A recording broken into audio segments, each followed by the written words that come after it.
We are going to get started in 1 minute here. Gotta do something with my captures here.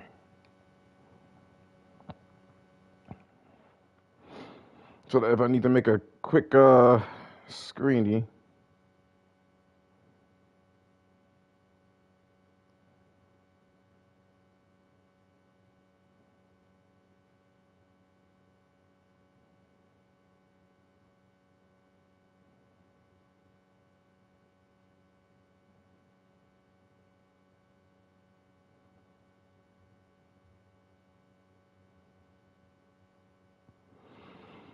All right, this should be good. Let me see if I can.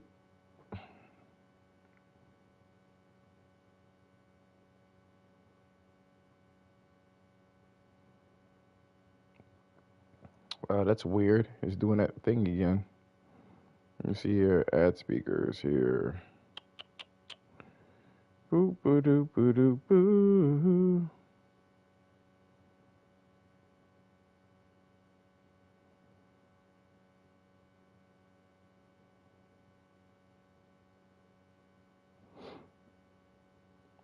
And then we can begin.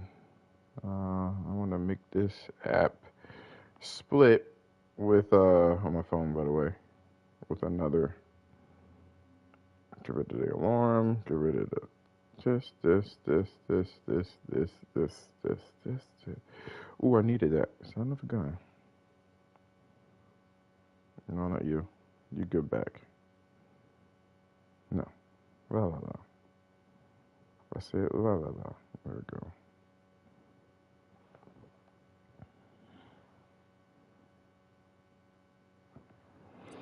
All right.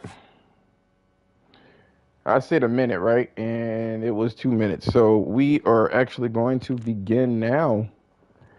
And honestly, we're going to be talking about some things that have happened in recent times, right? Which is Nintendo actually decided to increase the cost of their games to $70. And if I recall, let me just okay, the screen dimmed. If I recall, the reason why they did this in the first place was quite simply, well, when Sony announced that they were going to increase the cost of their games, right? It was due to the fact that it costs a lot of money, to have these near CGI models and, crazy production values and actors and actresses that are from Hollywood and they are demanding a certain amount of money, and instead of, and the console being the cost of what it is, so they had to have the console low enough price wise for people to pick it up. It just was a fine balance in finances from everything that I've read. And Sony was kind of ridiculed for doing such things. They were ridiculed hardcore because guess what? As consumers, we are to, definitely express our concerns if it's not conducive for us in our finances. But there's a fine line, as you already know. The fine line is quite simply, if they can't make money, they can't create the product. So they can't make no money and we get shit for free. And, they can't make too much of a profit either, or we won't be able to buy them. That's just the net of that. But Nintendo announced, and I remember also the whole conversation of you know uh, DLC is actually going to come up as well. So basically, Nintendo stated that they are going to increase the prices of their first party games. Explicitly, Tears of the Kingdom, I believe, the Zelda game, that will be a $70 game. Um, and that's where we're at right now. Do you remember when God of War came out, or at least they were previewed, and there was a lot of internet uproar about it looking like DLC? That was the funny thing about that. It was DLC. Is this flat? No, I fall off the level. They didn't make this. I'm actually playing. I think that's it for me. I don't think they have a reset. I don't know. So that doesn't get a thumb up. Anyway, so either way, um, people there was just this crazy conversation about God of War being DLC. I believe David Jaffe, the originator of the God of War series, I think he's the one that created the IP altogether, stated that what the game looked like is DLC. It looks like DLC.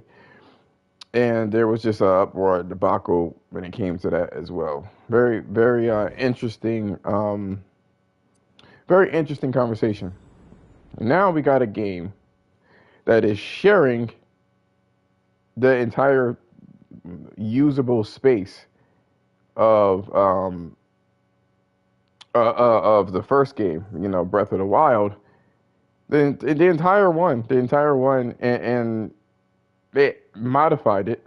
I believe there's almost like a sky continent, but it's broken up into different pieces. They actually obviously changed some of the mechanics up, and now we got, Tears of the Kingdom. But graphically, you can't do much, right?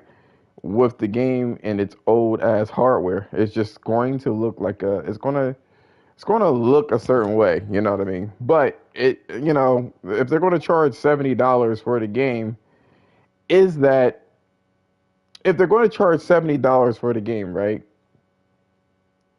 Is it really worth $70 at this point in time? The net of everything that I want to talk about is just basically a spell of conditioning. Nintendo is what I want to start off with because they seem to have the most robust fan base. Putting it lightly, they seem to, when you look at Nintendo, they automatically get somewhat of a pass when it comes to their games. It automatically gets a pass, which is, whether it's good or bad. And I'm not saying that they don't make quality games. It's just that if the quality isn't in their category equal to other games that they created, then you got an issue, on the outside. But their fan base seemed to think that, okay, cool. And this is the same thing with Sony as well. They have been conditioned, both fanboys have been conditioned to just basically saying, hey, you know what? This is good. This is good. I like this. You know what I mean? I'm not going to complain about it. This is what it is. It's like they have been conditioned, and I get it. You have a reputation, and that's everything, in this particular space. But like, where's the line drawn when the quality suffers or when it's not conducive to the user? I'm going to move from Nintendo and I'm going to transition over to reviews in particular. It just seems like there's fanboys in the media and they tell you what they like and they tell you what they dislike, and people just, they follow suit. They will like what you tell them to like and dislike what you tell them, and no one kind of argues. I had a conversation as well today about me believing that Harry Potter was a contender for Game of the Year. And then I had people in my mentions talking about, well, I don't think so. You're just talking about graphics. And I'm like, no, did you actually play the game or what? Like, what are we doing here? So there's just a lot to unpack when it comes to this spell of conditioning. There's just a lot. And sometimes it transcends out of the media too. For instance, there's a debacle when it comes to Digital Foundry. As you already know, J.K. Rowling stated what she stated about the trans community, stating that, well, a trans woman isn't a woman, and she said this in 2020. With the help of 2099, we found we found the time frame. Digital Foundry is usually up on it, right? They're up on it when it comes to reviews and when it comes to previews of games. Now, Digital Foundry doesn't review games in a normal state. They don't review like how you feel about the gameplay. They review graphics and how does it stand in the marketplace and relative to the hardware. That's all they do. So sometimes they will come out and say something about, there's some things going on with the game, but that's not the conversation. But I get it. This time, Digital Foundry didn't receive supposedly, allegedly, a copy of the Harry Potter game.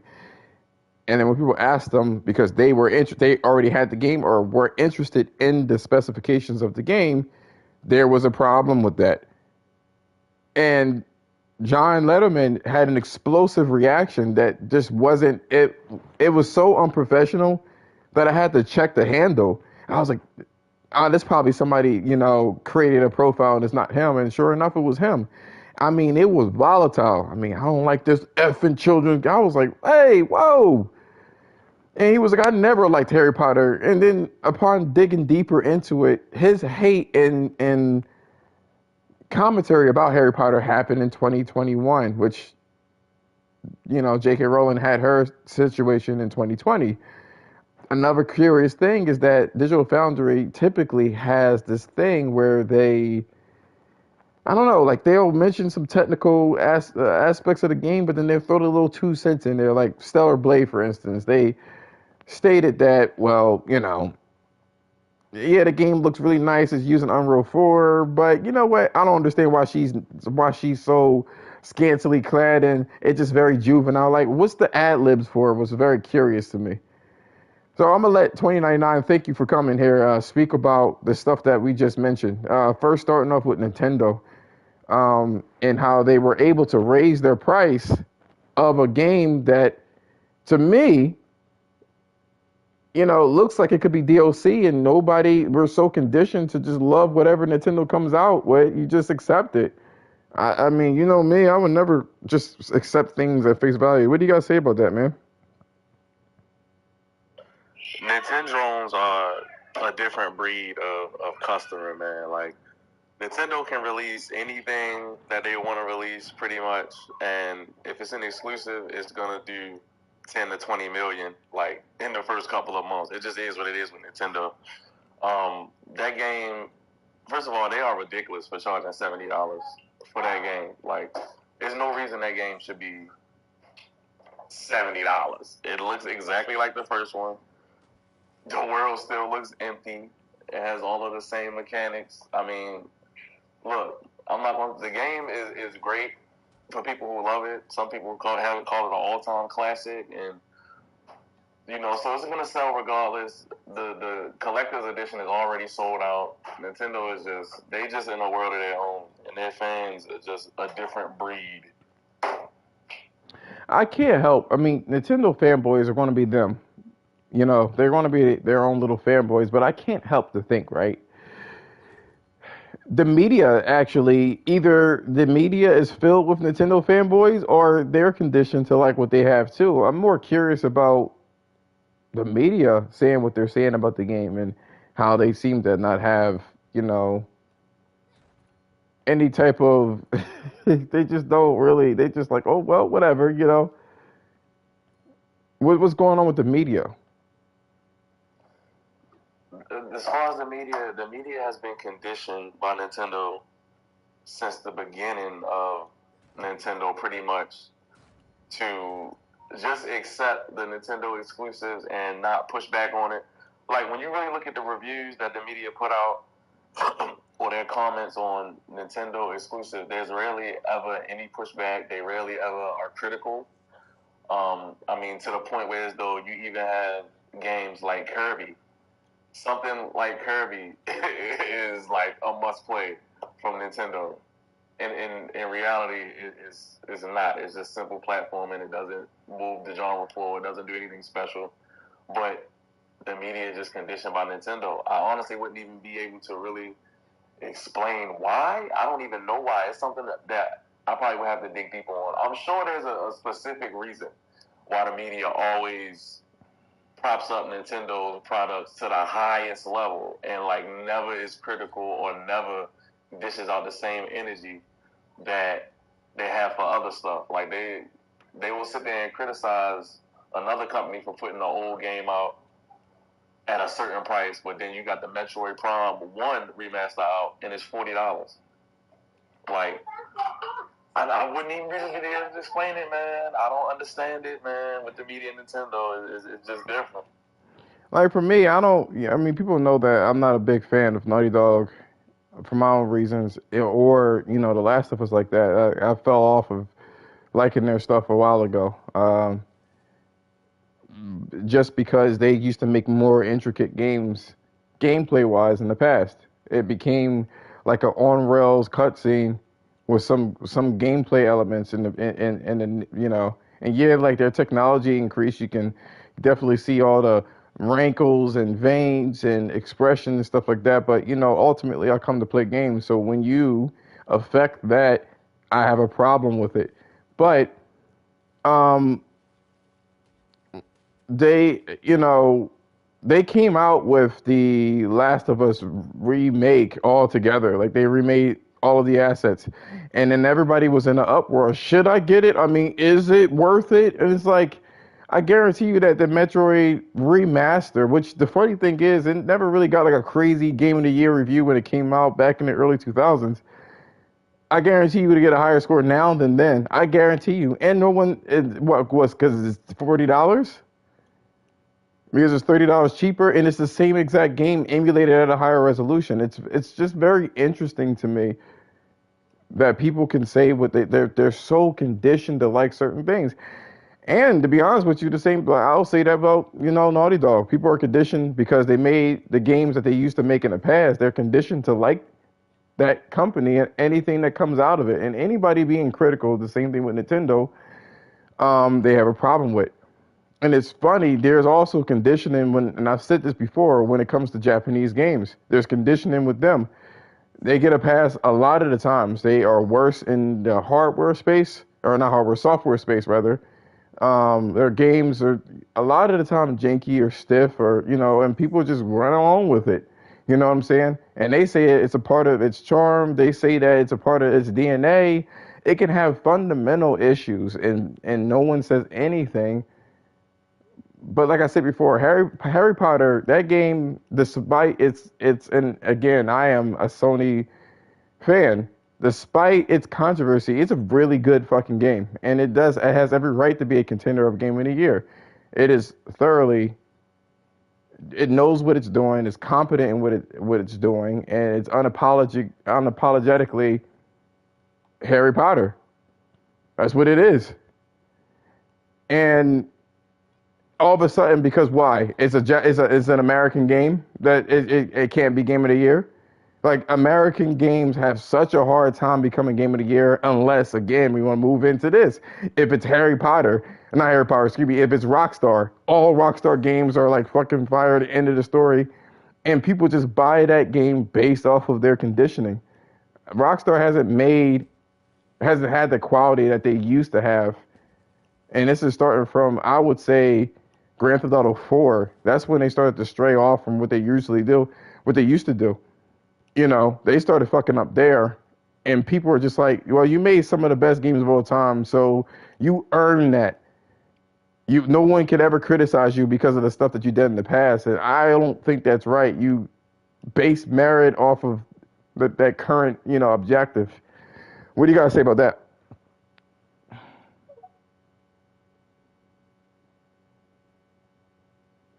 I mean, listen, it's a weird situation, man. It's a lot of weirdness going on in the media, a lot of unsubjectiveness going on.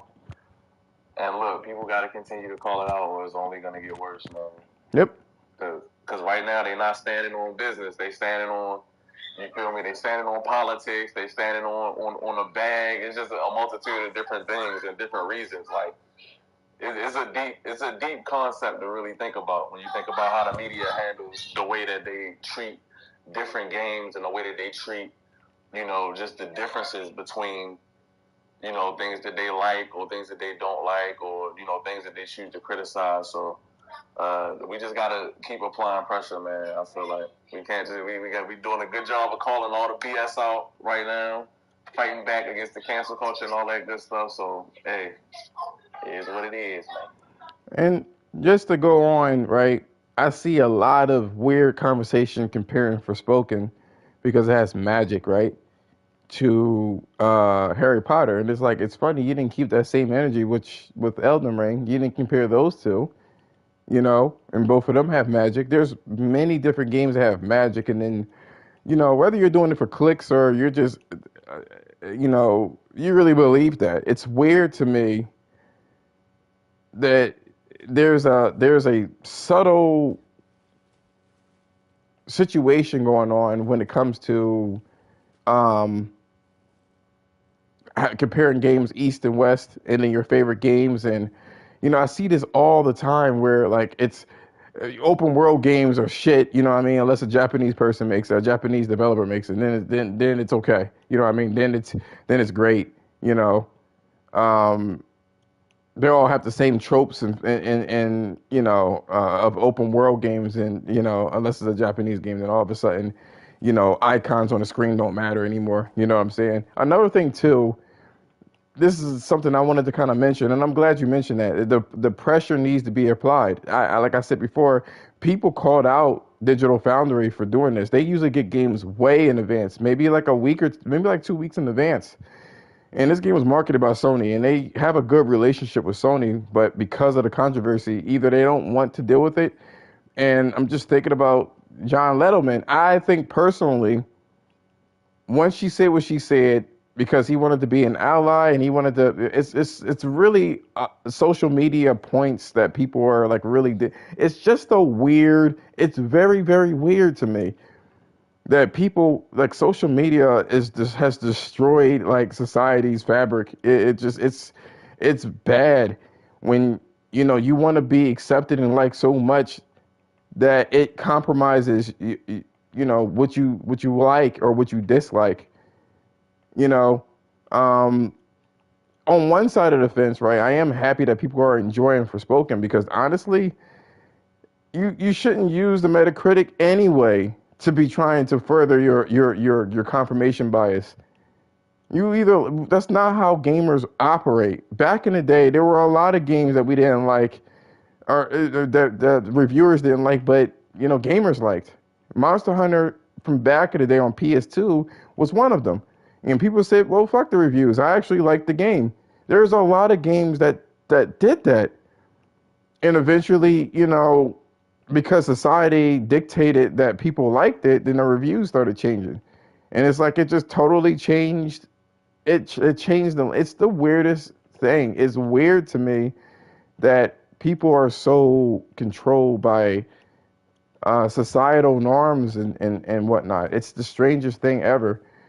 I mean, where's the opinions? Where's your own opinions nowadays? It's like people have opinions and they look for other opinions to confirm what they feel.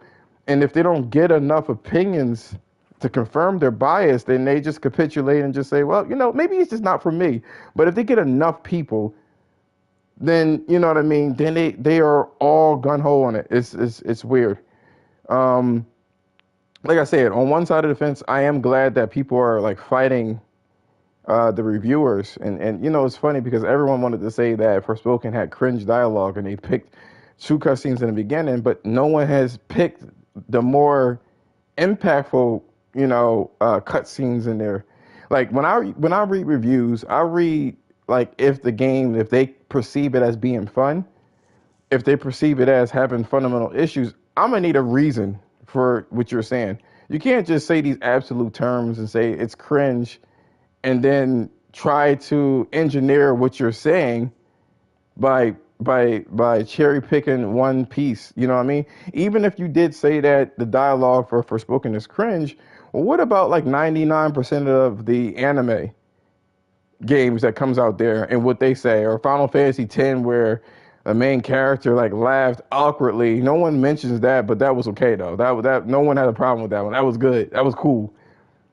Like, just people are just looking for a click so damn much, man. These people are dancing for clicks or dancing for confirmation, for their own bias that it clouds their judgment. And these are people that are getting paid for these reviews.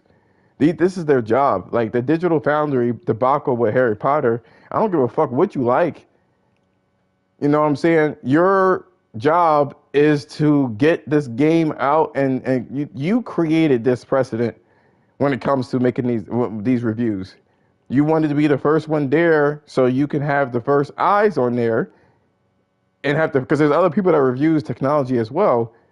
But all of a sudden you were like, nah, I don't want to be a part of this one because of what, you know what I mean? It's just the strangest thing. Um, I was part of a movement with Horizon Forbidden West and getting people to, to kind of give it a second look because people just refused to give it a look. You know what I mean? It was already deemed it was not worthy of Game of the Year because Elden Ring was coming out. That was the only reason. People already said Elden Ring was Game of the Year way before the game came out. And the same thing happened with the Legend of Zelda Breath of the Wild. There was no other. There could be no other. It had to be that one. I don't know. It's the strangest thing to me. It's just it's odd when you look at it, And I just don't want to be like honestly, all of the hypocrisy, you know, it's just weird. And then on top of it, I want to say this too. 2099. So here's one thing that was interesting to me. There are a lot of like publishers are scared to death of releasing new IPs. And then everyone complains what happened to the new IPs, but when they release it, it is overly criticized to the point where it can sway sales unless it's a certain game. It's like you can't even make new game IPs anymore. You can't even do that anymore because only certain genres sell, only certain ones. And then the ones that sell, it's like they're all played similarly. Just JRPGs sell. Like if a Japanese developer wanted to create something different, it's not going to get any sales because the majority of the people want RPGs. They can't make nothing else. And in the West, they want open world games. They can't make nothing else. Either that or it has to be cinematic. And it's like, again, with the conditioning. When it comes to Nintendo, Nintendo is known for the kid games or known for games that are rated E. Let me be correct on that one. And that's what they're known for. It's like it doesn't matter what Nintendo makes. 9 times out of probably 100% of the time, it's going to be an E-rated game, and it's going to be Game of the Year contender. That's what people know. So their games are going to sell based off of reputation and based off of the conditioning. With that being said, 2099, what do you think about this bias of genre type or title type? I mean, look, you can look at any brand new IP that released within the past year to just see the disparity between what people are conditioned to like as far as they want the sequels, they don't want any new ideas. I'm gonna look at myself. You look at the Saints Row reboot, flop. You look at Midnight Suns, flop. You look at Star Ocean and Divine Force, even though it's not technically a new IP, but it's more new to the West, flop. You look at Forspoken, flop. Guardians of the Galaxy, flop. Gotham Knights. Oh, we don't want Gotham Knights. If we can't play as Batman, it's trash. We're not playing it. Flop. So that's why we keep getting so much of the same stuff, and then people complain and constantly complain. Well, instead of making Uncharted 4, why don't they do something different? Why can't we have a God of War spinoff? This, that, and the third. Because the highest selling games are always the same games that you've been playing for years. Because people feel more comfortable doing the same thing over and over, and they feel like if they spend in their game, their money, they spending $70 on something new, they don't know if it's necessarily going to be, something that they used to. So I think that the industry is just it just needs to change, and I think it basically all starts with us because like right now you see people saying, yes, I've been Metacritic. We can't trust Metacritic. We can't look at Metacritic. We should have been saying this, but it can't just be when it's your favorite game. And I'm happy that people are fighting back and finally starting to wake up as it pertains to Metacritic. But the next step, we got to start talking about the next step. It can't just be when Metacritic doesn't reward your favorite game. We have to start fighting back against Metacritic as it pertains to every game. And that is the difference between getting new IPs. Because guess what, everybody? We're not getting a Forspoken sequel. We're not getting a Midnight Sun sequel. We're not getting the Saints Row sequel. You understand what I'm saying? So, and it's because Metacritic holds so much trust over the community that once they put them scores out, that's going to kill your game or it's going to boost your game. So we just got to do a better job in totality as a gaming community to really do a better job of just looking at the gameplay. Or when you watch a real review, don't just look at the review and say, "Oh, he said the dialogue is cringe." What did they say about the combat? What did they say about the movement? If they say it's clunky, that's something that is okay. So now you gotta look more deeply into it.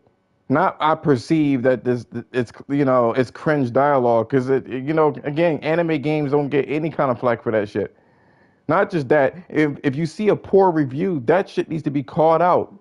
It is that just because you like Harry Potter and Wired gave it a 1, that's not the only time.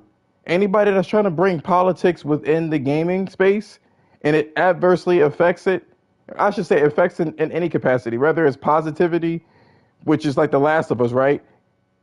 Politics positively affected that game because you were shamed for not liking it, even though like you may not jive with the idea. On the other side of the note, right, you have Harry Potter, and it adversely affected because guess what? It's the cool thing to do.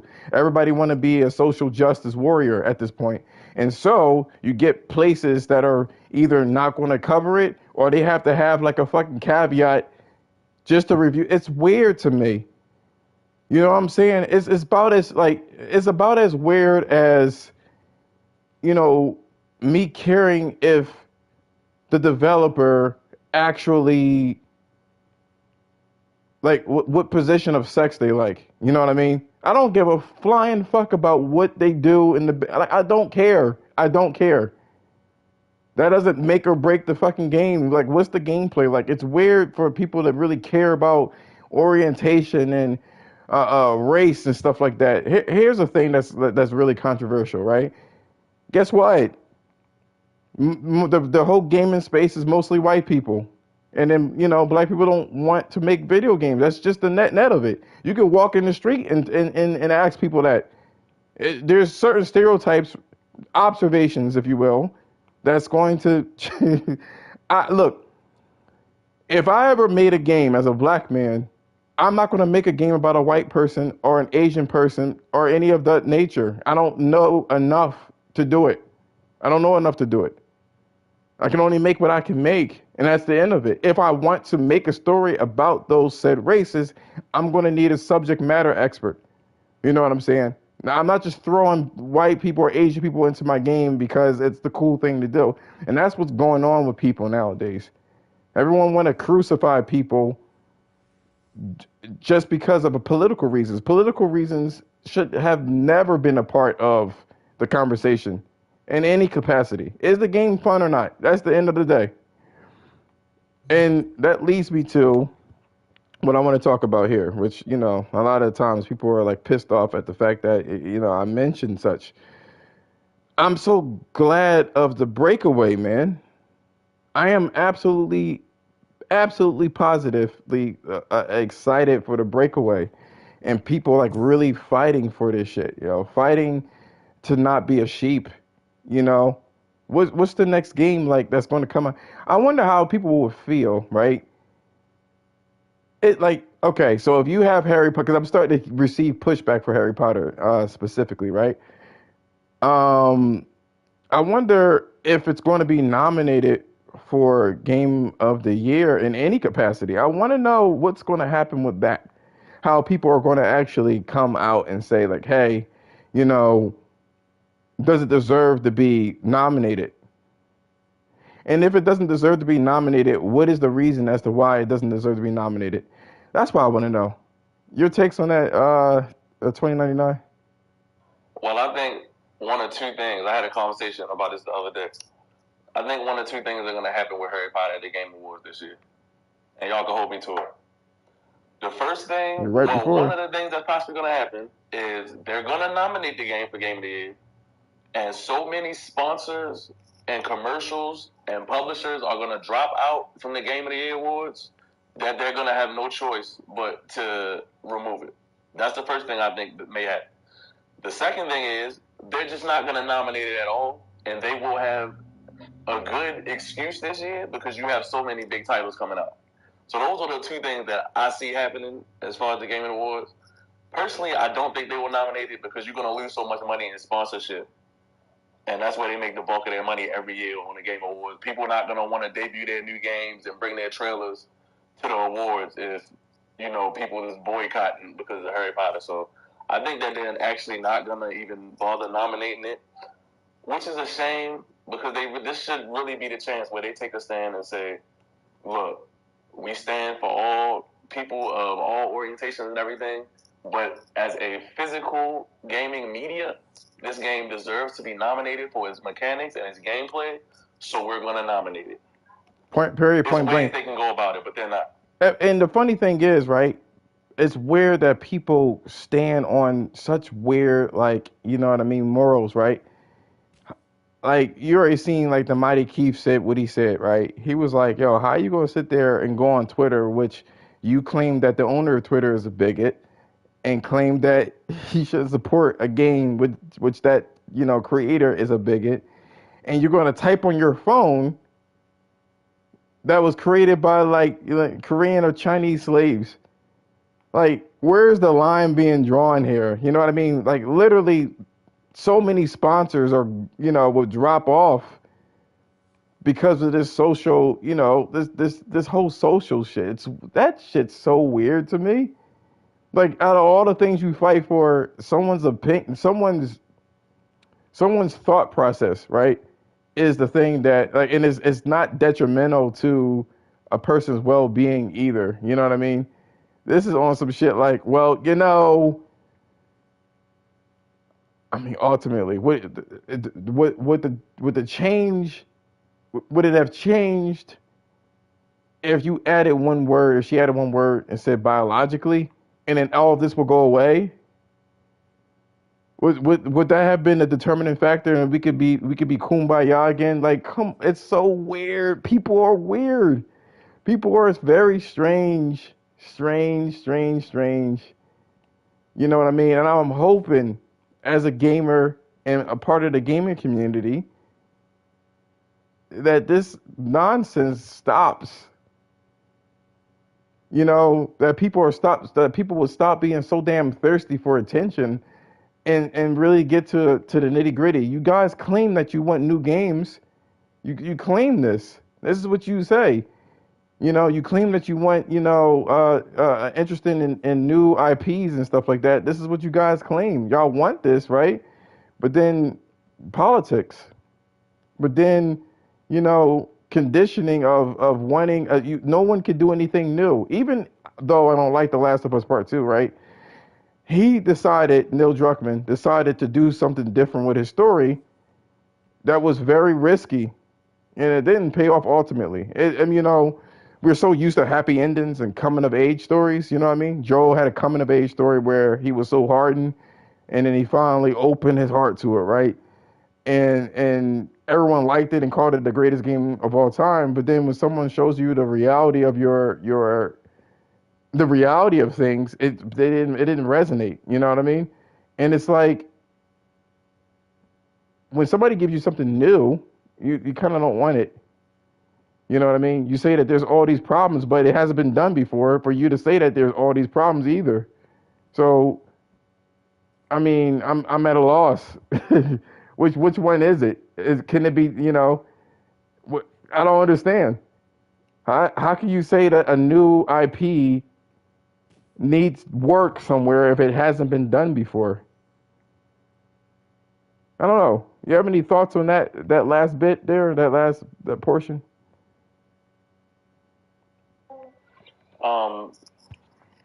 Again, it's just the media being put in a certain pocket where they have to protect certain things, or they feel like they're not allowed to express how good something is because they don't want the backlash, or they don't want to. It's a lot of variables, but I just think that overall they have to stop knocking new experiences for things that other experiences they don't knock for. Like you can't say that on Saints Row it's a crime that in 2022 in a stealth mission, if you get caught, the whole mission is over and you got to restart it and you dock points off of that. But then on Hogwarts Legacy, you don't make mention of that at all. I didn't see that anywhere about the stealth thing, and I was kind of like thrown off by it while I was playing the game last night because I didn't expect it because the game is so open. But that's neither here nor there. But we just got to do a better job of holding the media accountable. The sooner that we are able to come together and really apply the pressure to these people and really get them off the internet, like, no matter how you feel about the Digital Foundry guys, so much pressure was applied to John that he had to go dark, and he's off Twitter. If only we can come together and do that for every dumb publication that says something stupid about a game or tries to interject their personal feelings into a game, then it'll get better. But that's something that is going to take everybody to do, and you can't just pick and choose based on which game. You get what I'm saying? You're going to have to be an adult, is what's happening. Because ultimately, right? Here's the thing. If you're not an adult, then you're not going to be able to. You're not going to be able to make these decisions. Like when I stated that Hogwarts could be Game of the Year, people immediately started bringing up like what do you call it? They started bringing up Elden Ring. What the hell does that have anything to do? What does that have anything to do with anything? Elden Ring is a 2022 game, yo. We're talking about 2023, yo. What are you talking about? Oh, you just saying it for graphics. That's the funny thing. That's the weird rhetoric around Japanese games, right? Apparently they can't be technologically advanced. You know what I mean? Because that takes away from the experience. You know what I mean? Like, oh, if a game looks good, that means that there's no soul into it. All they care about is graphics. You know what I mean? So if the game looks ugly, I'm cool with that. I'm cool with the game looking like trash. It's just it's weird to me, man. But yeah, you got to have a certain amount of emotional intelligence, and you have to be an adult with it. Just because you like a game or whatever like that, then that doesn't mean that you can like a game and still be critical of it. Like everyone knows I like Horizon, right? I just had a conversation with you earlier. There's a lot of flaws with Horizon Forbidden West. You know what I mean? And I wouldn't really give any of those games, Elden Ring, God of War, or Forbidden West, Game of the Year if it was up to me, because they have too many flaws. All of them do. And call me picky or whatever like that. Yeah, it's too many of them. They're not perfect. And I'm not a lot of games. There's no such thing as perfect, that I get it, or perfection. I totally get it. But the one with the least amount of issues is the thing that I'm looking for. And I don't have all day to talk about how many issues that each game has. All of them are deeply flawed to me. So, with that being said, the only time people actually say anything about any kind of injustice is only when it's their favorite game. That's the only time that you'll get somebody to say, you know what, this is wrong. You know what I mean? It needs to be checked every single time. Like, now you need to be a Karen. You need to be a Karen when it comes to this shit. And start complaining, like, check them at the door. Because they have been in power way too long, the IGNs and the GameSpots, the fucking Kotakus. They say wild shit all the time, and they go unchecked. All we do is say, well, that's just them. No, they need to go. They need to ultimately go. That's the problem, man. The problem is it's them, and they cause a lot of issues and strife. That they really cause a lot of issues, and it needs to stop. It needs to stop. And like I said, and like you said before, I'm actually really glad that they that people are kind of sticking out and calling them out more and more. I'm actually loving that. I'm loving it because it needs to be called out. But looking at Game of the Year contenders, right? I wonder what we had this conversation. I just kind of want to bring it out there. What is considered game of the year to you? To me, a game of the year is the game that I could spend the most amount of time in with the least amount of glitches. That's my criteria for game of the year. Another person, they say a game with the best story or a game that's put together the best on all aspects as far as gameplay, graphics, and story. Me, I personally really don't care about graphics, and I'm not super onto story. Like a game can have a decent story but have amazing gameplay, or it can have a bad story and have amazing gameplay. I'm still gonna play it. So to me, it's just the game I can spend the most amount of time in the world and have the least amount of glitches. It's such a strange. It's so strange to say which what would be a game of the year to whomever, right? Because my game of the year would be an experience that you can continuously come back to. But I know, like, I'm old school, right? That doesn't necessarily happen anymore. That doesn't happen anymore. People are trying to go on to the next thing because they're very very short attention spans. They try to go to the next thing and then move on. We don't have people that play the same game over and over again and really want to try to find every little secret nook and cranny and stuff like that. None of that really happens nowadays, which is unfortunate. So I have to change my criteria a little bit when it comes to game of the year. So, with that being said, a game of the year to me is a game that mechanically is sound. Like you get, like, for instance, I say this, and this can become like really really deep in terms of a conversation. When I say mechanically sound, I mean that all of the moves, all of the animations, and everything else, it needs to be used in some capacity with the level design. You should not have animations and stuff that just isn't used. You should be able to use your entire repertoire of moves. You should be able to use everything. You know, that's one thing. That's one thing that I believe that's there. Like the actual mechanics are they're sound. Like the mechanics need to be there, and you need to be able to use everything. Like a lot of times, people or developers have too many options. Like way way way too many options, and that is a huge problem for me.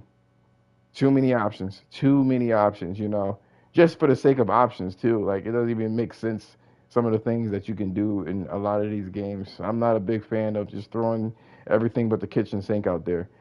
If you know what kind of game you want, you make that game specific to what you want, and that should be the end of that conversation. Recognize, developers, that you can't please everybody. You can't please everybody. And that's what I kind of like about Hogwarts. It's one of those games where, like I said before, it's unapologetically Harry Potter, whether you like it or not. It's a slow burn. You're going to sit there and you're going to go through the school. You're going to learn its mechanics, and they're going to remix the order for which you use the mechanics in various different ways, and that's how they create the difficulty. Sort of like the old Tomb Raider games. You only had so many moves, but they made sure that with all of those moves, you're going to use every single one of them within a level by the time you end the game, by the time you're at the end of the game. Same thing with Zelda, the old school Zeldas. Same thing with Mario. Towards the end of the game, you were using all of the flips and everything else that he could do. It's only when you have this situation where you just have a whole bunch of unnecessary things in there, and that goes for collectathons too. I know we were talking about Infamous, right, and just Sucker Punch in general, where Sucker Punch made sure that everything that you collected, it gave you it gave you something. Whether it be moves, it wasn't just like throwaway stuff. It gave you something, and that's what I liked. I really liked that. Um, And I feel like it's important to kind of discuss that portion. I feel like it's very important to discuss that because ultimately it'll help us determine what game is worthy of, like a game of the year, or worthy to be talked about. Really, it's one of those situations where it definitely, a lot of this stuff needs to be talked about, and we need to start opening our gaming palette, you know, to new experiences, man. Because like doing the same RPG thing, like I don't know what to expect. Do you know anything about Final Fantasy 16, 20? Yeah, I'm waiting on that. I can't wait for that. What do you know about the game though? Well, me, when new games come out, I stay away from learning anything about the game because I don't like to spoil the game for myself, or I don't like to have anything in the back of my head as far as being influenced. But the only thing I've been keeping up with is the gameplay mechanics, the boss fights, and some of the magic spells that they've been using. But I haven't really looked at any of the story because I don't want to know any of the story until I play the game. So Right. that's as far as it goes with me. Which is okay. So, I am kind of curious, right, to see what would be. I look. Here's what I'm curious about, right? And this is just kind of like off topic before we end in 9 minutes, right? I am curious to see, um,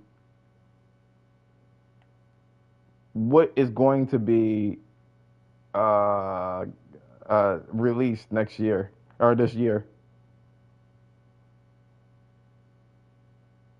So that's what I'm trying to figure out, right?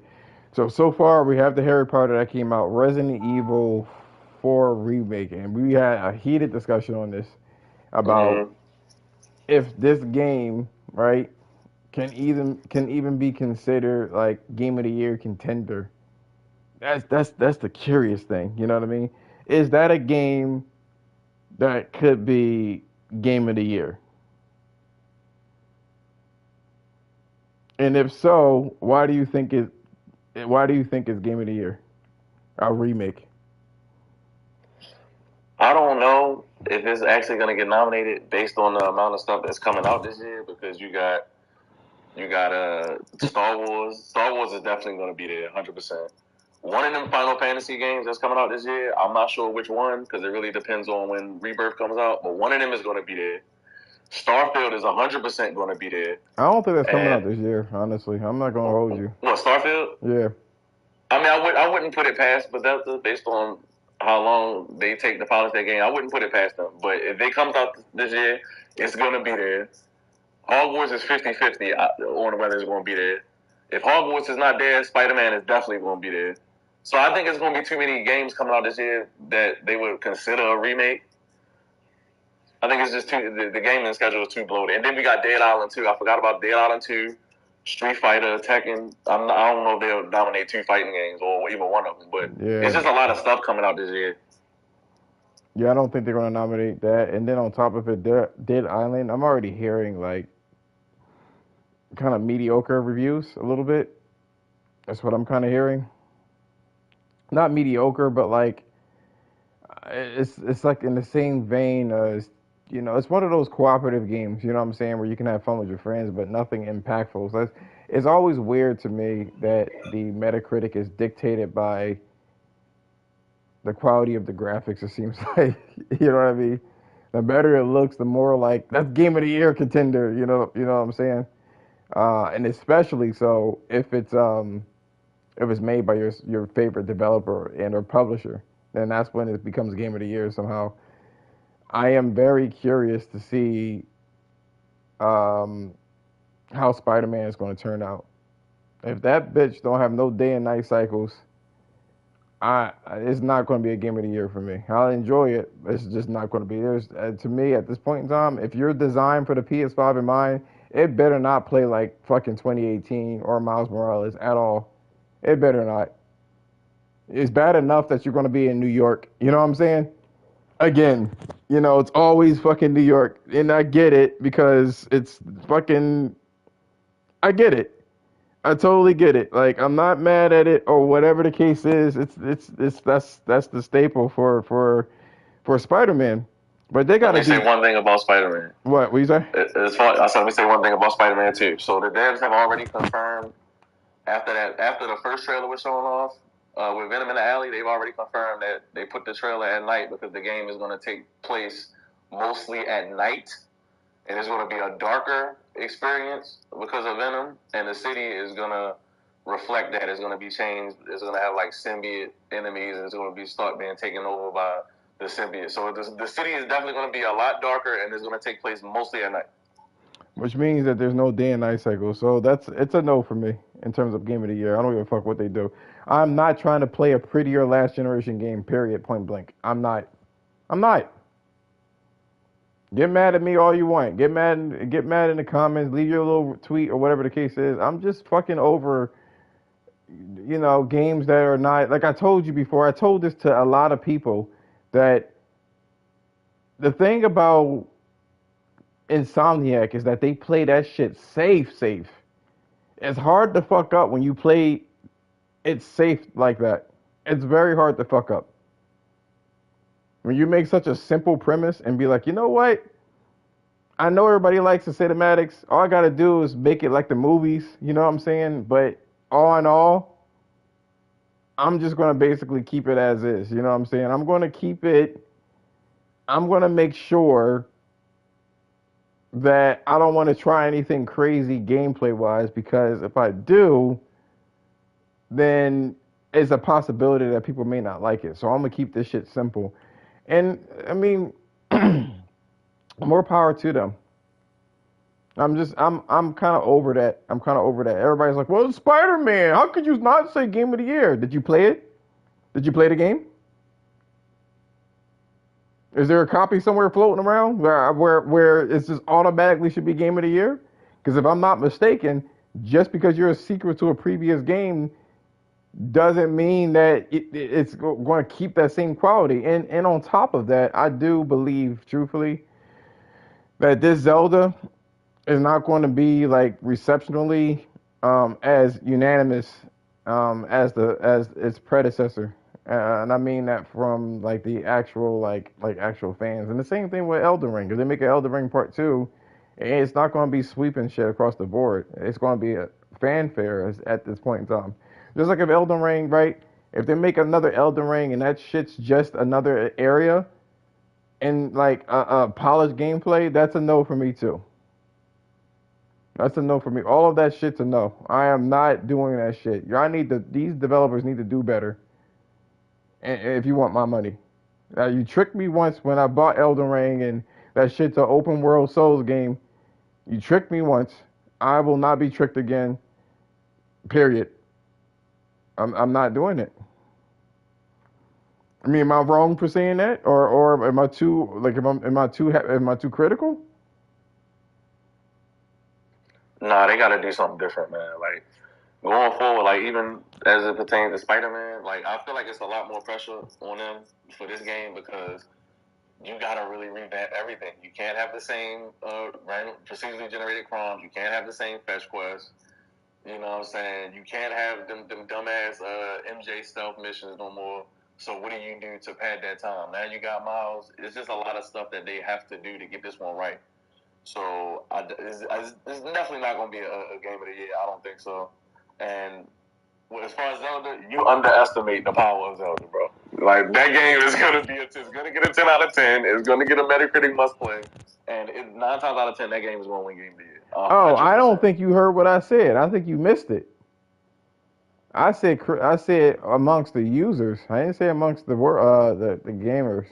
I mean, You amongst the. underestimate the Nintendo. I'm telling you. No, they were gonna pick it up, but there were a lot of people. I know a lot of people that did not finish Zelda Breath of the Wild. I know a lot of people that didn't finish, including myself, Elden Ring. There's a lot of people that didn't finish that game. So I'm aware. I'm totally aware of what I said. You know the media is going to media. You already know that shit. You know they're going to sit there and be like, "This is the greatest game since sliced bread," you know, and they're going to say what they say, whether it's low key getting paid for it or not. I don't know. Like I don't know what they're doing in this particular case. So maybe I would have hope. Excuse me, that the developers, I'm sorry, that people would go out there and be like, you know what? I think that this isn't. They need to do better. Just like to me, when I see Zelda, they, if somebody says that this Zelda is much better than Breath of the Wild, it's because that Breath of the Wild was missing a lot of shit. You know, that's I stand firmly with that. Question, Josh. Quick question. Do you think that, like, just in terms of like Game of the Year talk, right? Like, I know that you're saying like if it's not something new or like innovative, like from the last one, does that like quality of life changes and little things like that? Like, if the game is just naturally fun and a lot of people are just enjoying it, it's nothing too crazy, like in Among Us or like what's up on like Fall Guys, like those very basic kind of games, but like they kind of have this huge appeal.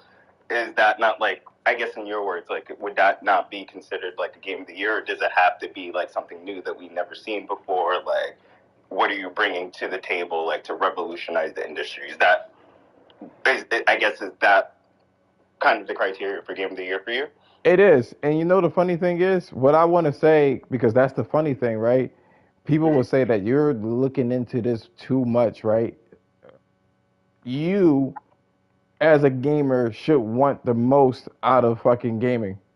You should not want the same experiences cleaned up, polished a little bit. You know what I'm saying?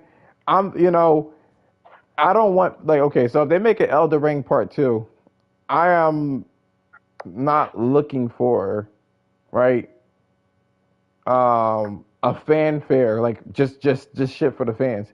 When you make a game and it's game of the year, that game needs to bring in people that hasn't that didn't like it before. You know what I'm saying? I mean, Elden Ring did that, but yeah, I get what you're saying. But that's the thing. This is kind of it harkens back to what I was saying before. Elden Ring did that based off of the co-writer and not media hype. You really think so? You think? I mean, when we had this, that's another discussion. But go on.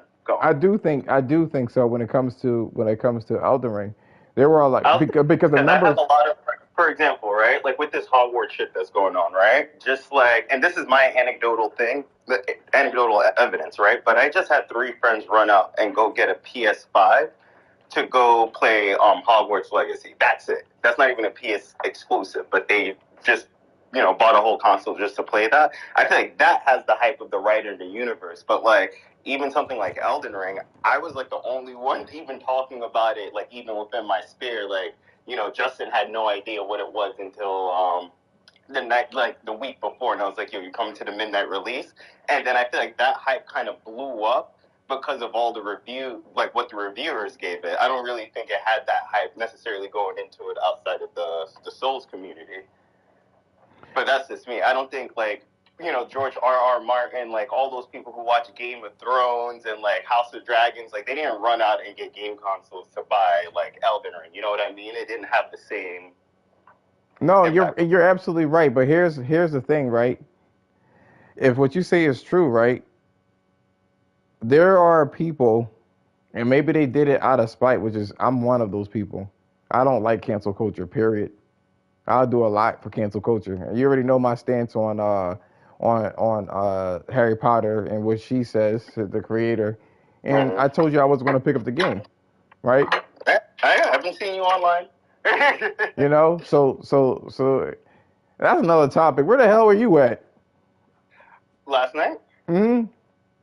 Oh, I know. I was gonna join, but I got caught up. I have to do my side quest in Hogwarts. Like that game is a fucking crap, bro. I couldn't. No, that's no excuse. That's terrible. Nah, I wasn't trying to be in the chat and have y'all talk to me. I'm trying to hear follow my storyline. I'm like role playing right now, bro. Trying to burn down Hogwarts. Yo, for real, that game is fire. So here's the thing, right? I had no idea. I was never a fan, ever, a fan of Harry Potter, period. Mm. Period, point blank. And I bought that game spitefully. You know what I mean? Because that's how much I don't like cancel culture. I bought that shit spitefully.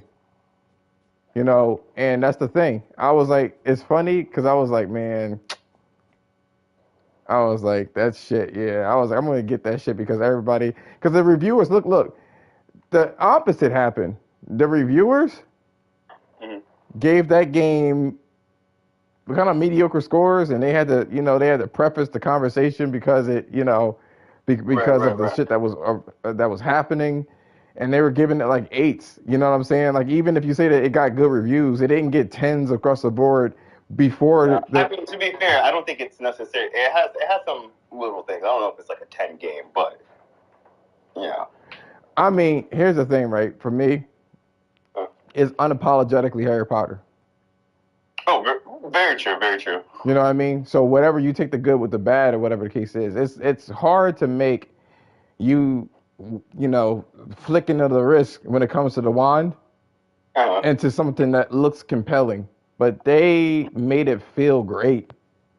Oh yeah, You know what for I sure. mean? Combat's a little clunky, but if you get once you get enough spells, then you like modify the controls a bit. I actually think the combat is like very like there's a high skill cap to it. Yeah, and it's one of the reasons why it's so slow because they want you to kind of like learn it because it's not simple. You know what I'm saying? For what You ever played the game Magica? No. Magica Learn to Spell? I know of it, but no. Oh, okay, yeah. It kind of reminds me of that game where it's just like, oh shit, you really like it's spell casting, but you really have to know what the fuck you're doing and get these combos off. It's like really neat. But But yeah, the opposite happened when it came to Hogwarts. It didn't get tens across the board despite the flaws. Or when people finished this game, and when it came to Elden Ring, they did not finish the game and still gave it a 10. So that made. So you know what I think what happened with Elden Ring, and I think I told you this before in like PlayStation. Like the issue was that when Sekiro came out, they gave it a like what I would consider a fair review based on the difficulty. Remember that whole controversy? I wouldn't call it like a gamer game, but when Sekiro came out, there was like about 2 to 3 months of like journalists talking about From Software difficulty in gaming. Like it became like a whole thing, and they were kind of getting shit on. And then the Souls community kind of came for them. So I think that the gaming journalists this time around, because they saw the power of that fandom, they were like, yo, we don't want to deal with the shit. If we say anything bad, it's like the opposite effect of what we're kind of seeing now. you know how the Souls fan base could be. Death threats and everything. So they're probably like 10, 10, 10, 10, 10. Let's walk away from it. Right. No, I do. I think that culturally, I think that it question. Like, I think that I think that happened, but on the subconscious level. Truthfully, I truly think that it happened because I think that there were a lot of people that called these bastards out like hardcore, and we were saying that. Me and 2099 was saying this shit. We need to start calling it out, even if we don't like the game. Like the stupidity, that shit needs to be called out across the board. Mm-hmm. They were bringing up Cuphead. And they were like, you didn't even know how to jump in Cuphead. Let alone let's not do this. Talk about it needs an easy mode when you don't even do the basics. You know what I mean? So I think people were like, oh, you know what I mean? It has this really cool art style, which is a graphic thing, right? This art style is really, really, really cool, and it's actually easier than the other Souls games because you can walk away and do something else and over level yourself, then come back. You know what I'm saying? But that's the flow of it, or you can use the mimics. And that's how this game is supposed to work. Now, if you normally play Souls games, you wouldn't most likely play it like that. Nobody, you know what I mean? Yeah. So in this game, people didn't give it a good like the greatest scores, like 8s and 9s, right? And the Metacritic reflects it. And then on top of it, not a lot of people comparatively reviewed this game. Mm-hmm. You know what I'm saying? So you can already tell there was already some sort of controversy around Hogwarts. You know what I'm saying? I believe that there were a lot of people that played the game out of spite, or bought the game out of spite. Mm-hmm. And it was like, oh shit, wait a minute. wait a fucking minute. Because I know that was me. I was like, okay, I know it's an open world game. I can fuck with it, but the quality of the cutscenes are really good. Mhm. You know what I'm saying? And the quality of the acting is really good. You know what I'm saying? It's like this movie It kind of reminds me of well, and I don't want to like spark this conversation here. Maybe later on PlayStation. It kind of reminds me of Horizon, but I'll tell you why later. Like at least of the RPG conversational elements. So I was like, okay, maybe because I'm just also coming off of Horizon. I would Like, say so. I would say so. I played it so much. I see. I mean, I see the differences. But like one of the things it plays like it has the quality of a Sony AAA game. You know what I'm saying? That's Mhm. you have like these cutscenes that kind of merge from the cutscene into the gameplay, and you don't notice it. Like in the beginning, right, where they tried to Right. avoid the I don't know the troll or whatever the case is in that like one chamber, Right. and then you go to the school and stuff like that. And I was thinking like, are they still really doing that whole like, pre-rendered cutscenes? You know what I'm saying? While it loads in the background, and then something was like, Josh, your character is this. It looks the same. Yeah, you're in the cutscene. I was like, Like with oh your shit, gear you're and anything right. that you're wearing. Yeah. I was like, oh shit, they did it that smoothly. Okay, now I see like little glitches here and there. And like I said, Sony has a stake into making sure that their game is at a certain quality, but it's right behind it in terms of quality and stuff like that. You know what I mean? Like it's not much. Pretty polished, especially because Portkey Studios. I think this is their first game. Like this is their first game out the gate or something. I was like, whoa, for a first game, that's pretty up there. Yeah, they put their leg in this fucking game. Mm-hmm.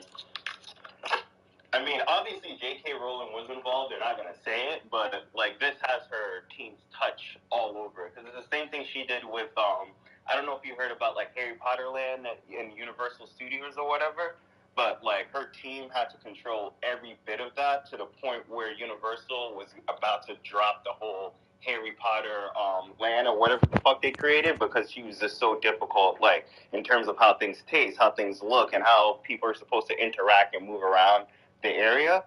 But they eventually just like, it's her IP, so they have to kind of go with what she said. And after she dropped that, I think Universal, like that whole like Harry Potter world is now like a staple for like all theme parks and like how you create something that generates revenue. Because I think it basically saved Universal Studios from going under, if I'm not mistaken. But Also, yo, are you guys able to hear me the whole way? yeah. Yeah, apparently the people were saying that. Well, I'll just let them know that it's a YouTube video and you can hear everything if they want to hear it. Because I'm not going to stay too long. This is going to be the shortest one. But I just wanted to kind of mention. I really do think that it caught people up. This Harry Potter game is moving on word of mouth, which is a lot more potent than reviewers giving it like a crazy score and people going out and getting it. There were a lot of people anecdotally that picked up the game based off of like how much controversy it is, you know? That's why I picked up Cyberpunk. Like the same reason why you picked this up is the same reason I picked up Cyberpunk. I had zero interest, but everyone's like how shitty of a game that was. I was like, I have to pay the $60 and see it for myself. Can't be that bad, and it wasn't. Well, people were like, "Yo," well, when it first came out, it was bad. But like when people came, I mean, that's a matter of. I enjoyed Cyberpunk when it was when did you just up, but I also when did had you the buy it? Did you PS5. buy it? Did you buy it at launch? Yeah, I bought it at launch. I had the PS5. It was actually Oh, so you had the PS5 version. So people were saying it was crap because of the Xbox One and the PS4 version. It barely ran. Yeah, I had I think I only had 2 crashes the entire playthrough of Cyberpunk, but that game was fucking fun. And maybe it isn't. FPS Maybe like it didn't that. bother you, but like there was a situation where the fucking the characters wouldn't even load. They looked like chewed up gum for a while before it loaded up, and that was like everywhere. And then I had issues with the it was glitches within the game. So like mission glitches, like catastrophic glitches for me, and I would have to go to an earlier save state to make it work. And they polished the fuck out of that one. This one came out the gate like right working and working well at that. You know what I mean? So again, for me, this was a situation where I would be real spiteful, you know what I mean, because I don't like cancel culture. But number two, people were telling me that it's a good game. I told you guys I'm not going to buy it just yet because I wanted to play other games. There was too many games in my collection, you know what I mean? So, and then I played it. I was like, oh shit, oh snap, okay. What's still in your collection at this point? Because at this point,